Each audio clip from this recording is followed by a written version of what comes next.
Hey guys, it's Morgan Zegers, and if you're like me, you're catching on to how anti-science the left really is.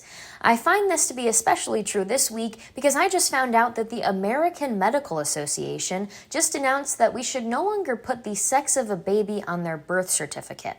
Why? Because it might be offensive. The American Medical Association just announced that sex should no longer be on the public parts of a birth certificate, saying it could lead to discrimination and unnecessary burden on trans people when they try to do things like register for schools and sports or even adopt children. I'm sorry, but is it just me, or is hiding your gender when you're trying to apply to a school or get onto a sports team or adopt a child of your own not only a bit sketchy, but flat out wrong?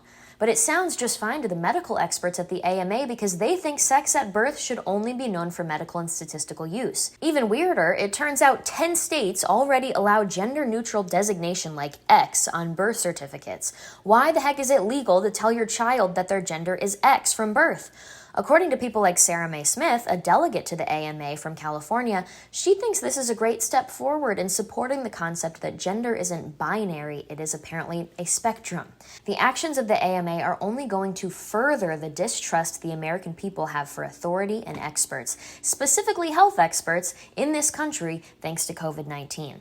The left can call themselves pro-science and the pro-science side of politics all they want, but the American people are starting to wake up and realize a very important thing. The left uses science and experts and scientists to justify their power grabs and radical policy goals that are in all reality completely anti-science. Look at climate change, telling us we must end our capitalist economy in exchange for a socialist economy run by the government via the Green New Deal to save the world from ending in 10 years? Or sports, with the official Olympic Committee saying that biological males that identify as women who have 10 nanomoles of testosterone per liter can fairly compete against women, even though that level of testosterone is still 5 times more than the amount in a biological woman. And that standard completely ignores many of the other benefits of just going through male puberty naturally.